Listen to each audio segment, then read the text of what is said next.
Guys, Kubera movie గాని మీరు ఇంకా చూడకుంటే వెంటనే వెళ్ళి చూసేయండి. కిర్రాకుంది మూవీ. లిటరల్లీ యాక్టింగ్ తో కొట్టుకున్నారు భయ్య. అటు హీరో నుంచి ఇటు క్యారెక్టర్ ఆర్టిస్ట్ వరకు అందరూ యాక్టింగ్ తో ఒక ఆట ఆడుకున్నారు. మరీ ముఖ్యంగా ధనుష్ గారు అయితే తన యాక్టింగ్ తో మైమరిపించేస్తాడు మనల్ని. శేఖర్ కమల గారి స్టోరీ రైటింగ్ కి ధనుష్ అండ్ నాగార్జున గారి యాక్టింగ్ ఇంకో లెవెల్ కి తీసుకెళ్లాయి మూవీని. ఒక బిచ్చగాడికి ఈ లోకంలో ఎలా బతకాలో తెలియదు, ఈ లోకం ఎలా పనిచేస్తుందో కూడా తెలియదు, అయినా ఆ డబ్బు ఉన్న వాళ్ళకి ఎదురెళ్లి ఎలా నిలబడ్డాడు అనేదే ఈ మూవీ స్టోరీ అండి. కథ మొత్తం నలుగురు మధ్యనే తిరుగుతుంది.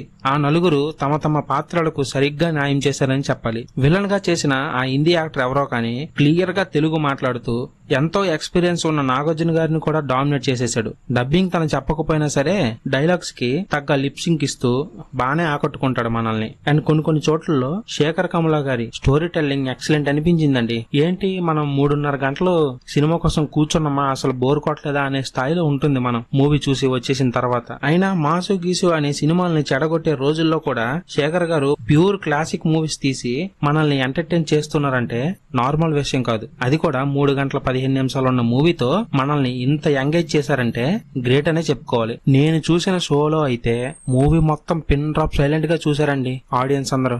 అంటే అంత గ్రిప్పింగ్ గా స్టోరీని డెవలప్ చేసుకుని మూవీని మనకు అందించారు శేఖర్ కమల గారు. మరి మీరు కూడా ఈ మూవీని ఆల్రెడీ చూసుంటే థియేటర్స్ లో మీ ఎక్స్పీరియన్స్ ఎలా ఉందో మన ఆడియన్స్ తో పంచుకోండి. చూద్దాం ఎవరికి ఎలా అనిపించిందో అన్నది. అండ్ ఇంకో పక్క ధనుష్ గారు యాక్టింగ్ ఎరగ తీసేస్తుంటే తనకి ఏ మాత్రం తగ్గకుండా రష్మిక గారు కూడా చాలా బాగా యాక్టింగ్ చేశారండి. తను కొంచెం మూవీలో లేట్ గా వచ్చిన తను ఉండే సీన్స్ మాత్రం సూపర్ గా నటించి పడేశారు. ఈ మూవీ విజయంలో తన పాత్ర ఖచ్చితంగా ఉంటుంది. చెప్పా కదా నలుగురు మెయిన్ యాక్టర్స్ తో మూవీ మొత్తం నడిపించేశాడని. అందులో ఈమె ఒకరు, విలన్ ఒకరు, నాగార్జున గారు, ధనుష్ గారు. వీళ్ళ నలుగురు చుట్టే స్టోరీ మొత్తం ఉంటుందండి. ఎటెళ్ళినా వీళ్ళు నలుగురు ఉంటారు ప్రతి సీన్ లో. వాళ్ళ యాక్టింగ్ తో చించి పడేశారు.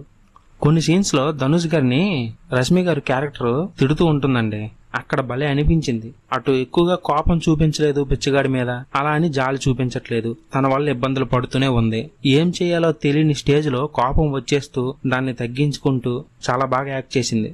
అండ్ నాగార్జున గారు, ధనుష్ గారి సీన్స్ కూడా చాలా బాగా వర్కౌట్ అయ్యాయండి. బాగా ఎమోషనల్ అయ్యే వ్యక్తులైతే మాత్రం ఖచ్చితంగా కనెక్ట్ అయిపోతారు ఈ మూవీకి. కనెక్ట్ అవ్వడం ఏంటి, మూవీ చూస్తున్నంత సేపు ఏడొచ్చు కూడా, అలాంటి స్టేజ్కి తీసుకెళ్తారు మనల్ని.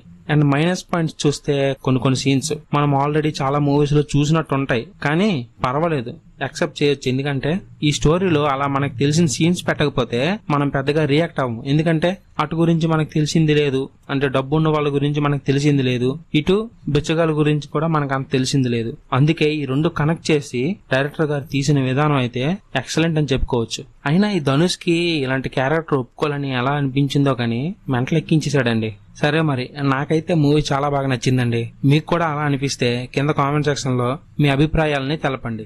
సరేనా? నేను మళ్ళీ ఇంకో మంచి వీడియోతో కలుస్తా. సరే మరి, bye guys, take care, thank you for watching my video.